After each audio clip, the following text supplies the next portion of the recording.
I'm Brittany Homer, and this is Raising Today's Kids, a Project Stand podcast. Here, our mission is to empower parents, youth, and communities to use technology in healthy ways. And today, I am so excited to have Erin Walker, my dear friend, as well as our Director of Public Policy, with us today to talk about her perspective on things. So, Erin, I would love if you would start by telling us. Let's tell the story of how we met, shall we? Yes, our origin story. Yes, let's tell our origin story. Do you want to tell that from your perspective? Sure. Yeah. Like in 2016, Brittany started working with a national organization that combats sex trafficking. And she had a meeting, and I was like, what meeting is this that you're going to? So she's like, I'm going to bring in a documentary about sex trafficking. And I'm like, well, sign me up. So we started working with this national organization, and we just started to learn more about it and get involved in the brand new local human trafficking task force in our county, and started supporting their efforts. We started coming alongside survivor voices and supporting them and getting their message out. And yeah, Yeah, yeah, totally. And I love that the initial conversation started at a play group. We had brought our kids to play at a park together, and we were just talking about things, and one thing led to another. And I feel like that, like it was just real. It was just us being real about things that we cared about that were bothering us in the world and that we wanted to do something about it. And we were just young moms raising our kids, minding our own business, and we just got into something that that has had a profound impact on us. And hopefully we've been able to make a difference as well. So anyway, yeah. And my husband is an emergency physician, and he has come home, since the beginning of his career with some heart-wrenching stories of child sexual abuse. And until I got involved in actually advocating for change and what we do, it was really hard for me to hear those stories. Like I did not have an outlet. I felt very helpless. And so as we started to work in this field, and especially as we started to do more of prevention of sexual exploitation, I felt suddenly empowered. Like, wow, there is something that I can do. And you don't have to, officially join a nonprofit and start giving presentations. Like, you can just support good efforts that are happening in your community. You can start to invite people to come talk to your organizations or groups or whatever. Like, I don't know, it just was really empowering to me to start to like feel like there was something that I could do when I saw and witnessed some of the pain and heartbreak in this world. yeah, I feel like there's few things more discouraging than not being able to do something. Like hearing what's going on and be like, my hands are tied. I'm useless. It feels hopeless. But when you Yeah, know there's something you can do, then you just get in and start doing it. You take yeah. action and you feel this like energy from that. So, Right. yeah. I feel like anybody who is listening to this is doing something. They're empowering themselves. You can share this and empower others. Like, it's a movement that we can all engage in and feel like we're doing something to combat something that we don't want to see in this world. Right, So, right. yeah. Thank you. Okay, well, obviously today's topic might get a little bit heavier than some of our other ones because we're going to be talking about sexual exploitation. And um, Erin and I have had, I mean, it's unfortunate that this exists at all in the world, but we have been able to um, feel empowered, like we mentioned, when we know that there's something that we can do, that we don't have to just sit back and be depressed by the rising rates of sextortion or by the impact that pornography is having on the rising generation and on adults and families and marriages and all kinds of relationships. So we're going to talk about some of those things. Like Erin mentioned, we started in this field where we were really focusing on human trafficking, and our nonprofit has sort of taken more of an umbrella perspective or angle that we now address all the things that are related to harmful technology and good technology too. We love to promote good technology, but we want to make sure that we are covering all of the intersections between the harms of technology. And so pornography plays a big role in that. It's at the heart of a lot of the harms of technology. And so let's talk about that a little bit. Well, actually, let's back up first though and talk about your position at our organization. You are the director of public policy. So what does that mean? What do you do? And why were you drawn to that position? Yeah, so like you said, we started working on prevention, and we wanted to prevent online enticement. We wanted to prevent grooming. We wanted to prevent it's the solicitation of, that kids are getting from predators online and all these dangerous things that they're being exposed to online. Well, we joined a national coalition with the National Center on Sexual Exploitation, specifically to fight an outdated law called the Communications Decency Act, Section 230, and we call it CDA 230. And basically, this law it's an outdated law that's been interpreted in the courts to provide almost full immunity from liability for these enormous tech companies, these big online social media companies that have so much power, and they are doing so much harm to their consumers, but they're not liable because of this law. In the United States, it's a bedrock concept that companies have to make their products safe for their consumers. And we know we've had 40 hearings since 2019 in Congress. We've had so many whistleblowers come out and say these companies are fully aware of the deep harms that they're inflicting on children and their consumers. And there's nothing that we can do about it because of this law.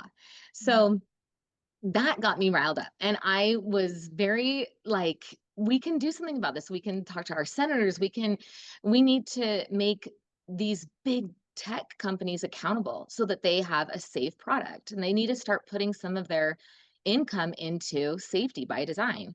And so, anyway, that is what got me into public policy. I started meeting with our senators and zooming with them. And when I went to Washington D.C. a few times, I met with their offices and with our representatives in Congress. And it was fun. It was fun to meet with them and share with them the concerns that we have, not only as a nonprofit in this space, but also as a parent. I'm a parent of 5, and so it's close to my heart. So that is what got me started on public policy. Since then, we're still fighting that fight, but we're working on similar legislation. Like right now, the Kids Online Safety Act, it introduces a duty of care for children on these platforms, that these companies have to abide by a certain level of accountability in making their platform a safe place for kids. So the Kids Online Safety Act is it's the big bill that we're working on right now to get passed. But yeah, that's what got me into public policy, and now I love it. Awesome. I remember the first time that we went and gave testimony at a hearing at our state capitol, and man, that was invigorating, right? It's like, Yes. wow, we have a voice in this. This is Yeah. incredible. Yeah, which is so funny because when we started this, no, I had never spoken to like any legislator before. I had never done anything like that, nor was I really that interested. That sounded really scary. Yeah. But it's like the more you get involved, it's like one step leads to another kind of thing. Yeah, yeah, and then it becomes really pretty comfortable, right? Like you can Yeah, talk to anybody now. yeah, yeah. Okay, so can you give an example? You talk about the CDA 230 and how it needs to be amended and the COSA and the things that we're trying to pass there. Can you give an example of the immunity that tech companies have because of CDA 230? Like what is actually happening that is such a problem? Okay, so we heard from a whistleblower last time, and we were in Washington, D.C. at the Coalition to End Sexual Exploitation. And this whistleblower was from Meta. His name was David Erb. He talked about, so he headed up like some sort of safety, I don't know, like a department. He was a bigwig in the company, but he was over safety. And so he told us in his remarks at this big summit how he started diving into how the platform was working, specifically for children. And he said there were some terrible things happening that were very easy fixes. Like, for instance, um, children, like they know, the company knows what accounts are to minors. Like that, they know that. So he was saying that the accounts that were minors, the algorithm was suggesting friends to these kids that were adults, adult males, or, like adults that in the same area, in the same location, like the same city or community. They were suggesting adult contacts as their friends for kids. So David Erb said, first of all, we need to stop that. Like, that's so easy. Boom, done. Like, we will no longer be suggesting friends to children. He had a whole bunch of lists, like a whole list of these kinds of like things that they could implement easily to protect children from predators. And they know that there are so many predator accounts on there. That's what they're trying to combat. So he said in the meeting, they basically told him, no, that would cut the bottom line. So we're not going to do that. And he said he was floored. Yeah. And then later on, when he was talking to us, he said, oh my gosh, it wasn't even like a week later or something. It was very soon thereafter that the company announced that they would from now on be doing end-to-end encryption on all messages, messenger, instant messages on their platform. And why? It's so that they could no longer be held liable. They could say, "Oh, we didn't know. We didn't know that this adult was sending messages to this child." And obviously, that's where the grooming process is. They build this rapport with the kids before they start to solicit them. And so now it's end-to-end encrypted, and the company cannot be like, they can just say that we didn't know that. And they know that it's happening. So this is absolutely them closing their eyes to and not caring about children, not caring in the least. They care about profits more than safety. Absolutely. And we So have stories of youth who have had their child sexual abuse material posted on these different platforms. They'll contact the platforms and ask them to take it down, and they refuse to take it down, even though it's proven that these are minors. And so those are the kinds of things amending CDA 230 would stop. To yeah, because why would they take it down? Yeah, It's drawing interest. It's people are watching it. It's pulling in revenue. yeah, This child sexual abuse material is pulling in revenue. That is why they will not take it down. That's why they do not care. yeah, yeah. It's horrible. It is. It is horrible. It's unbelievable. Okay, so we've talked about prevention and that we are all about prevention. We know that there's so much sexual exploitation happening in the world today. We know that so much of it is facilitated by the internet. And so we're all about, of course, we want the victims to receive help. Of course, we want recovery and healing to happen. But how much better would it be if we could just prevent it in the first place? So we went upstream to see, where is this starting? And it seemed like all fingers were pointing to pornography, right? The rising access to pornography and the availability and the anonymity and the how it was free and all of that. So, can you talk a little bit about what pornography's role is in sexual exploitation? So Common Sense did a great big survey in like 2022, I think, and they were surveying adolescents, and they found that half of adolescents report viewing pornography accidentally. 44% report viewing it on purpose. And of those who sought it out intentionally, 59% were regular viewers once a week or more. Now, the reason why that is concerning is because pornography is a recipe for rape. And so I'm not saying that anytime someone uses pornography, they're going to commit rape. I'm not saying that. But what it essentially teaches people is that you're supposed to be violent when you're intimate with someone.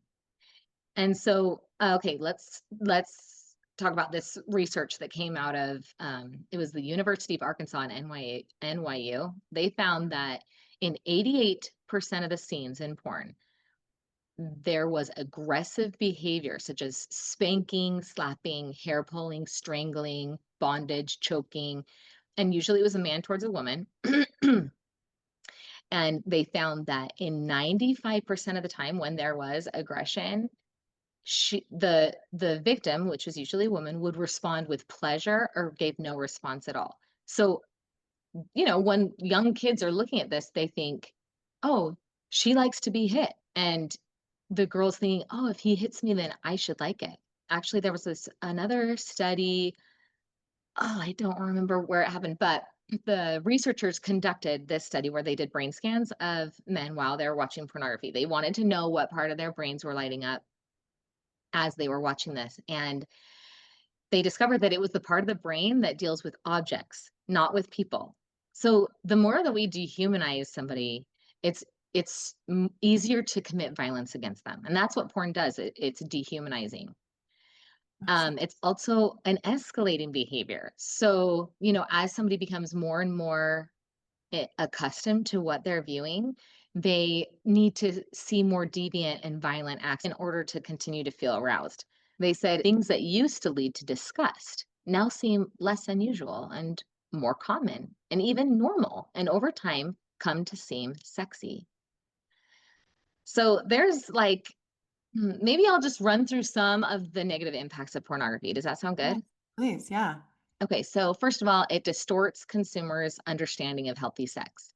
So, in addition to sending this message that sexual violence is part of sexual pleasure, pornography often glorifies other toxic narratives like incest or racism, sexism, fetishization of marginalized people. All of this is incorporated into the consumer sexual template.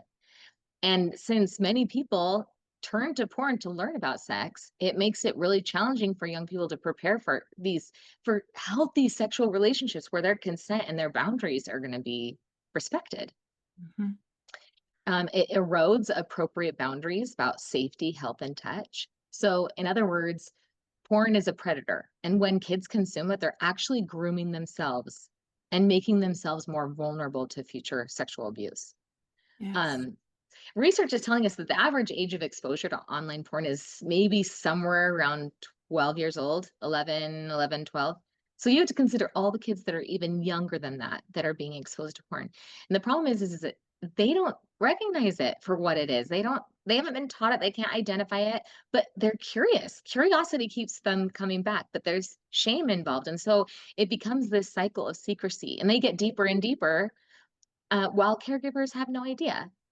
Mm. Based on the research, if you're not teaching your kids about sex, the likelihood is that they're turning to porn for their sex ed.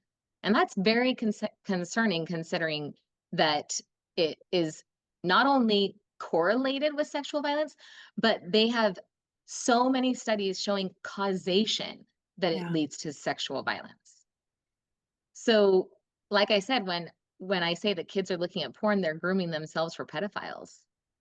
Actually, Thorn, which is a nonprofit that works in this space, they released their 2024 Youth Perspectives report. Mhm. And get this, they said 1 in 3 boys ages 9 to 12 now report having an online sexual interaction. And that's the highest rate they've seen so far. 9 to 12 years old. When you 1 get in deep 3. That's crazy.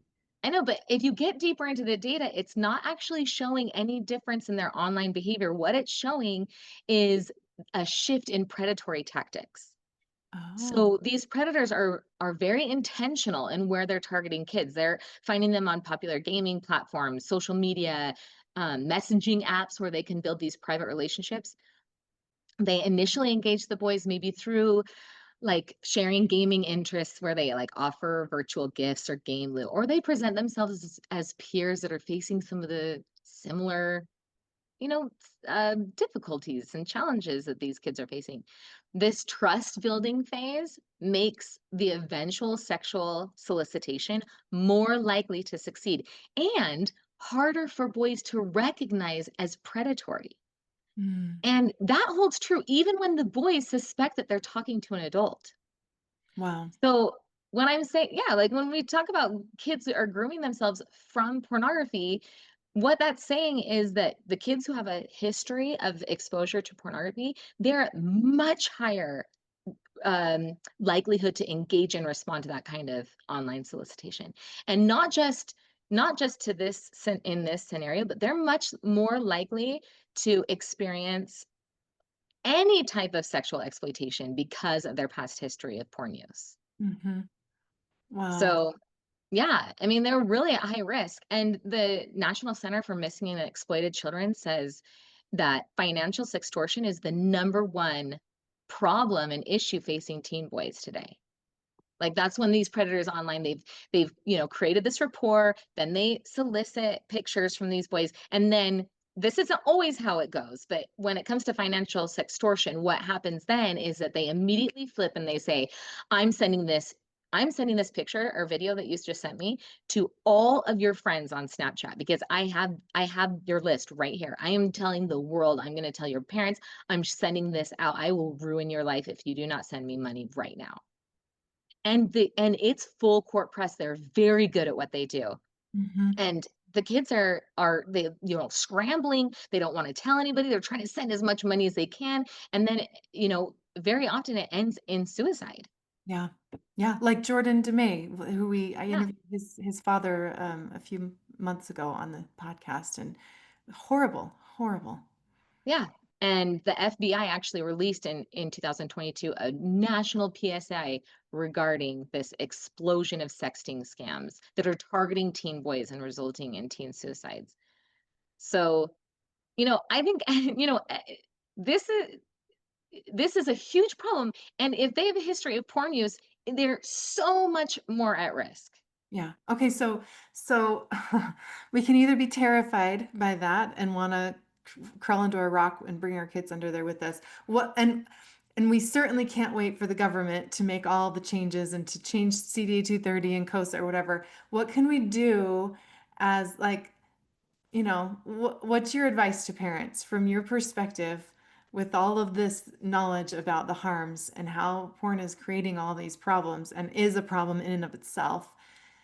What what can parents do? Like from your perspective?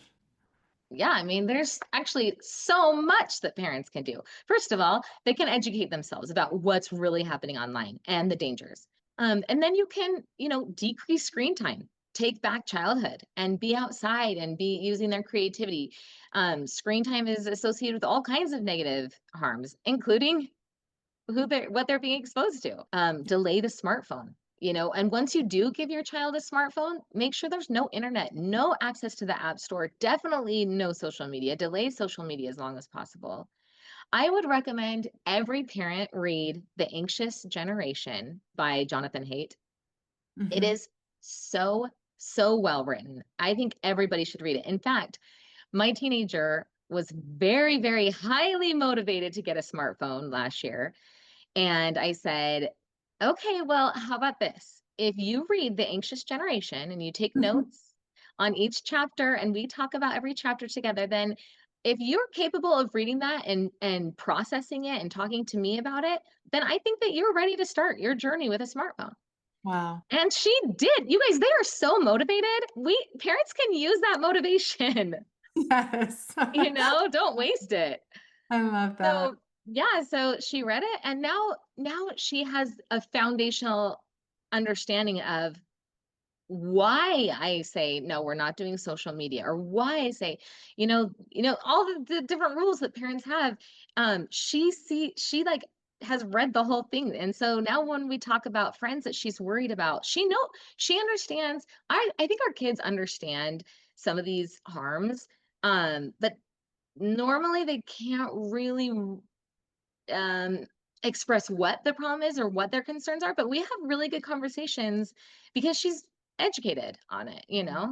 So anyway, Yeah. I think every parent should listen to that book or read it. Yes, absolutely. It's a There's good. actually another really big book that or great book that you introduced me to, Brittany, called Good Pictures, Bad Pictures. Oh, yes. Yeah, I mean that's probably, would you say, geared towards 6 to 11-year-olds? Yes, I would say. And then there's the Good Pictures, Bad Pictures Junior for younger kids, but Mhm. it's a good foundational picture book.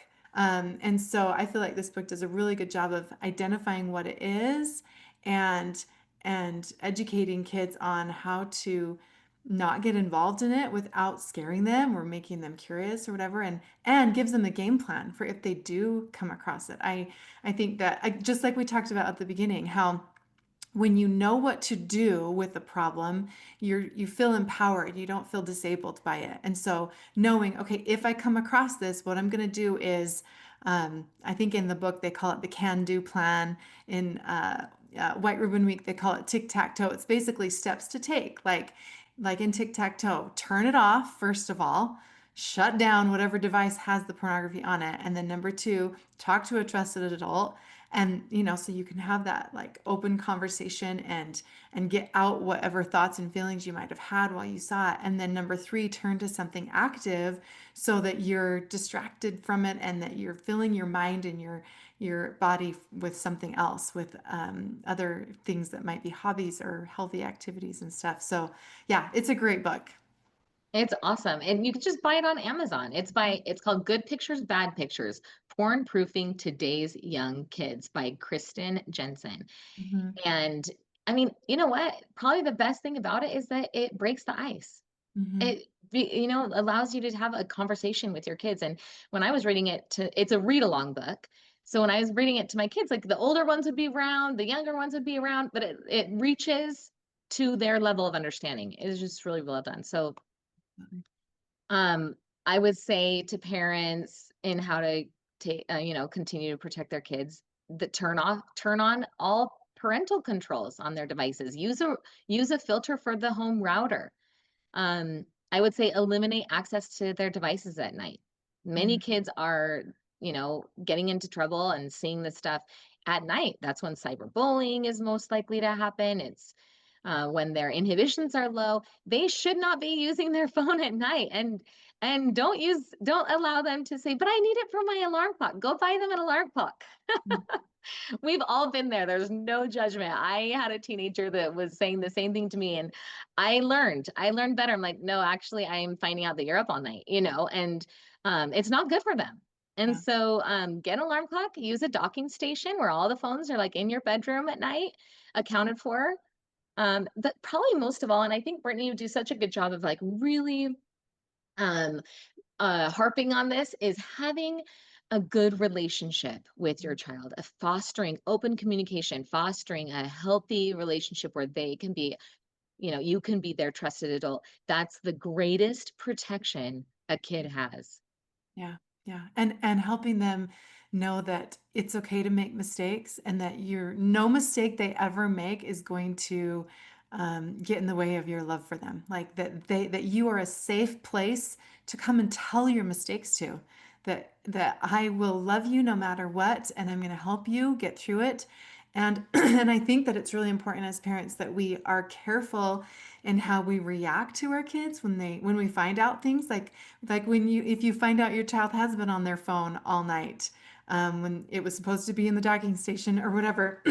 How you react to that is it's it's very telling, and your kids are going to use that as a model for how you might react to future things and may or may not want to tell you. But along with that, I will say that it's okay to mess up in that too. Just like it's okay for your kids to make mistakes, it's okay for parents to make mistakes, and to teach your kids by example by saying, "I am sorry, I did not handle that well. I did not respond well when you said that to me. This is what I wish I would have said to you. I love you. We're going to get through this." And that doesn't mean there's no boundaries and that, your love for them erodes any boundaries whatsoever, but it just you start in a place of love and then you rebuild um, trust and boundaries from there. So, yeah, the relationship so important. Yeah, absolutely. And just like you said, it's so important for whenever I talk to my kids about, you know, I don't know, getting into a car with somebody who's intoxicated behind the wheel, or, and things like, do not do that. Do not do that, or looking at pornography, whatever. At the end of the conversation, I think it's really important and healthy to say, but listen, you know why I'm telling you that not to do that. But if you did, if you did, Mm, I hope that you would come talk to me about that. And Mhm. it's important for parents not to say, now I know you would never do this, but because then they're saying, oh, I could never actually confess to my parents, you know? That's not the message we want to send, but we're just saying, listen, but if it happened, if something happened, whatever, and you ended up sneaking out at night and going to a party where you were assaulted, you were drinking, we told you not to go drink, you know, but you ended up being assaulted. Listen, come tell me. I want to be there for you.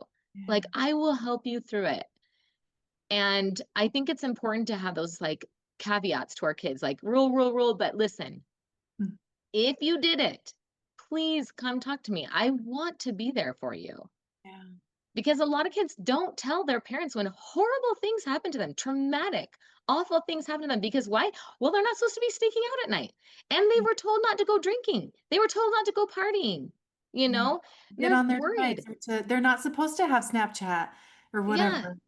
Right, and oh my gosh, my parents don't even know I have Snapchat, and here I am being sextorted. What am I gonna do? Well, we don't want them to turn to killing themselves. Like, we need to be the parents that say, "But if that happens, please come talk to me. I will help you. I love you." You know, Mhm. we can get through anything together. Yes. I love that. So you are obviously an amazing mom, and you've got 5 kids who are all very different and wide age ranges. How do you manage parenting on all the range of, uh, I guess, technology needs from how old's your youngest now? 10, 10. So 10 all the way up to 20. 20. Yeah, yeah. So how do you do that? How do you manage that? You know what the risks are, but you also are not living like in a bubble. You're not like your kids aren't living under a rock. They're well-adjusted normal kids who do use Yeah, technology. So tell me a little yeah. bit how you manage that. Yeah, I mean, all of my kids have smartphones except for my 10-year-old, and they have varying levels of limitations, right? So my senior obviously has a lot more freedom than my 13-year-old, right? So, but even still, like, you know, it's easier to implement these rules, like I talked about earlier, with children that understand why, the why behind it. So, like Mhm. with my 13-year-old, she read The Anxious Generation beforehand. That really helps. But with all of my kids, like, you know, we have open conversations about, you know, um, I actually have this really disturbing picture, I guess you would say, that I show my kids. It is a, and I show it to them when they get, you know, those scam texts like, Mhm. "Hi, I'm Mary. Like, you know, who are you? And can we be friends?" You know, and we have like a standing joke in our family that like it's really this man that's on his, you know, on his couch, like eating, you know, whatever potato chips and like trying to like get all these kids to talk to him. And the picture is it's a picture of like a little girl, but there's a zipper down her face, and underneath it is this creepy man that looks scary.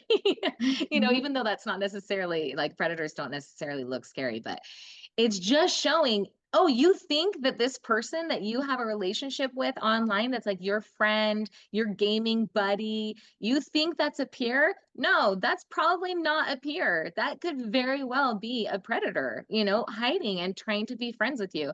So, I don't know, just keeping it real and talking to our kids about the realities and some of these things that are happening in the world around them, and you know, talking like when I'm learning about or when I'm giving like presentations, like even the other day, I gave a presentation on pornography and sexual violence. And I like talked to my 15-year-old son who's a sophomore in high school. I'm like, you know, reading some of the things to him, like, what do you think about this? Like, you know, and I don't know. I think open communication really goes a long way. Yeah, totally.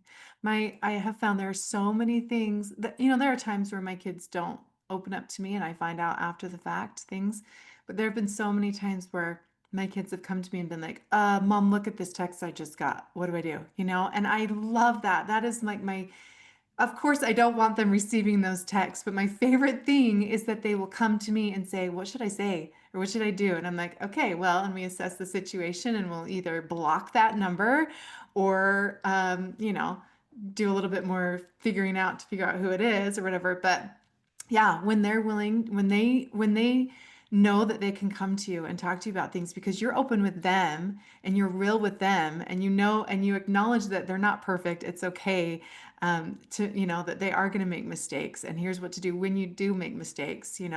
I think that you just become a trusted adult. You just become a safe person. So, and that's what we want. Like the more that we are educated ourselves and then try to, you know, pass that down and trickle that to our kids, the safer they'll be, the more that we are creating a shield for them and allowing them to grow up in this super scary world, but with the ability to still meet their full potential.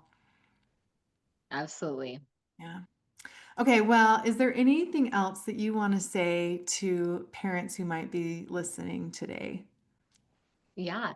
Earlier, we were going through some of the negative impacts of pornography, and there are a few more that I think we could talk about. Yeah, let's do it. Yeah, so other negative impacts of pornography include it increases depression, anxiety, and fuels loneliness. Mm, So, I mean, there's a ton of research that connects pornography use with anxiety, depression, poor mental health. Um, One thing I want to share is the CDC released their 2023 report, and they really show in this report how girls are confronting the highest levels of sexual violence, sadness, and hopelessness that they've ever reported. One in five, so that's 18% of teen girls, experienced sexual violence in the past year. And more than one in 10, that's 14%, had ever been forced to have sex. These are kids, these are teenage, adolescents, and pornography also impacts, it contributes to unhealthy cycles of stress. There's also a lot of research about how pornography negatively affects relationships. There's tons of research showing it even um, decreases their emotional bonding with their caregivers. So they will start to, isolate themselves and pull away from meaningful relationships in their lives. Um, Also, porn is full of these ideas and beliefs that are completely opposite of what real relationships and healthy sexuality and real love are like, right? Healthy relationships are built on equality, honesty, respect, love. But in pornography, it's the reverse. By and large, those interactions are based on disrespect, abuse, domination, violence, detachment. These are the things that they're learning, and it's really harmful. There's so many studies. If I could take a whole bunch of studies and condense them, this is what the research tells us. Porn normalizes sexual violence and objectification. So, research is telling us that porn consumers are more likely to sexually objectify and dehumanize others, more likely to express an intent to rape, less likely to intervene during a sexual assault, more likely to victim blame survivors of sexual assault, more likely to support violence against women, more likely to forward sex without consent, more likely to commit actual acts of violence. So, I actually love this quote by Dr. John Fobert. He is a subject matter expert when it comes to pornography and sexual assault, and I want to read it to you mhm. because there is so much research showing this connection and causation of pornography and sexual violence that you cannot argue with it. Yeah. So he says, I've told you about many studies. Can the pro porn folks find a study that supports their assertions? Of course they can. In social science, we function on probabilities. Every once in a while, a study can partly contradict other studies. The point is to go with the weight of the evidence. And when it comes to showing that pornography is connected to sexual violence, we're talking 50 plus studies, what does the weight of the evidence show? The odds are that this result could have occurred due to chance. Those odds are 1 in 88 decillion. How big is that number? Enough to fill 1 billion Empire State Buildings floor to ceiling with pennies. So you can go with the odds equal to finding that 1 penny in a billion empire state buildings and pretend that pornography and sexual violence are unrelated, or you can go with the weight of the evidence. So the point here is that anybody who has a desire to end sexual violence must tackle the issue of pornography if they want to have an impact. Mm. Pornography is having a huge impact on individuals, on relationships that they have, and on society when it comes to sexual violence. Yeah. So I mean, we need to talk about this. We need we need to tell people. So we know that it's causing, I mean, you and I know, and a lot of people know that it's causing this huge problem. If I were a person with a porn problem myself and I hear these things, I and I'm still sensitive to these things. I imagine that I would feel a lot of shame about it. Like, I don't want to be contributing to this problem. I don't want these negative effects for myself, for my loved ones. And so I actually have a lot of compassion for people who are struggling with this problem themselves.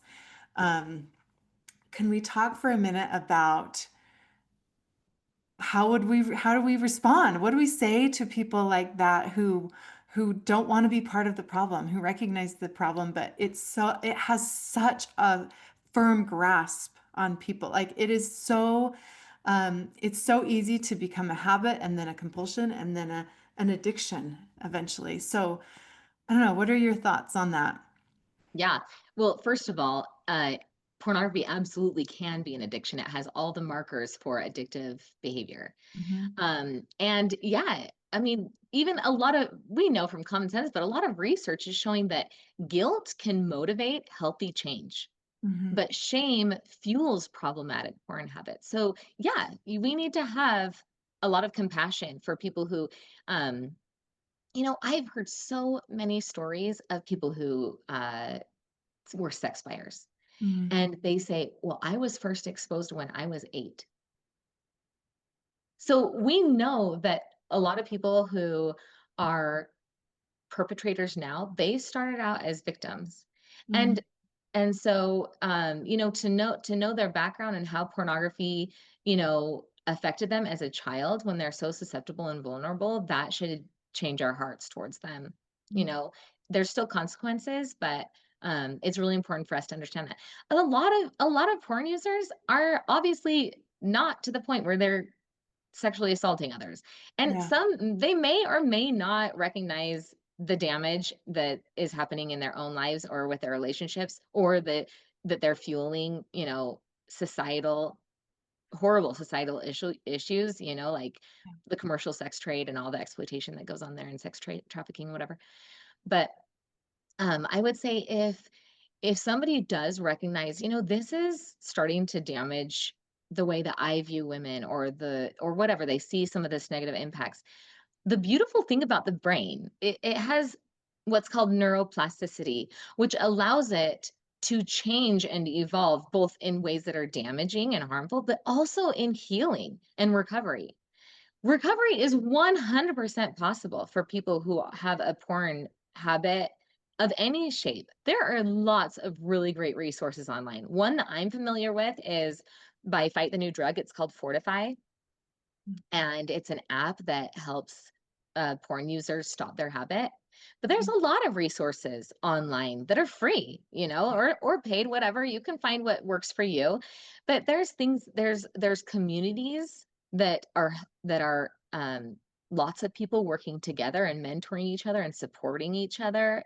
I mean, honestly, pornography use is so ubiquitous. I think every single person is touched in some way by pornography.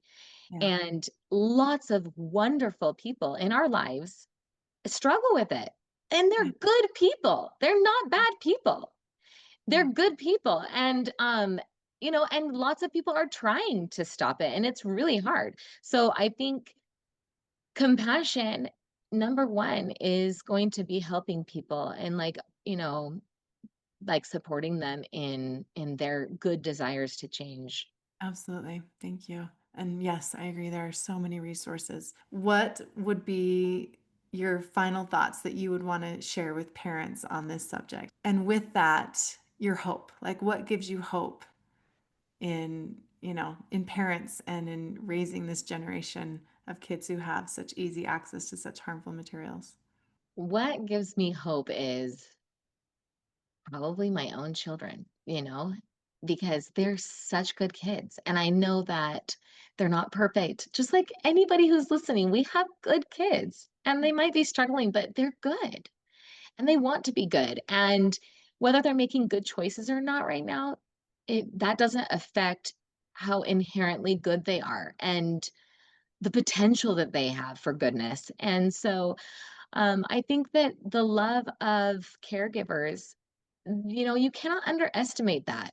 And when we're doing our best to arm ourselves with knowledge, then that's going to trickle down and protect them when we're putting things in place and having these conversations with them. And that love and care is exactly what kids need. That's what gives me hope is just seeing the potential for good that these kids have, and they're smarter and they're more competent than we give them credit for sometimes. Yeah. Oh, thank you. I love that. All right. Well, Erin, I've loved chatting with you. It's so fun. I mean, obviously, you and I are both passionate about this topic, and we bonded over it many years ago. And it's something that we've kind of devoted our lives to in a lot of ways, but it's a pleasure to chat with you about it. So, thank Yeah, thanks for having me.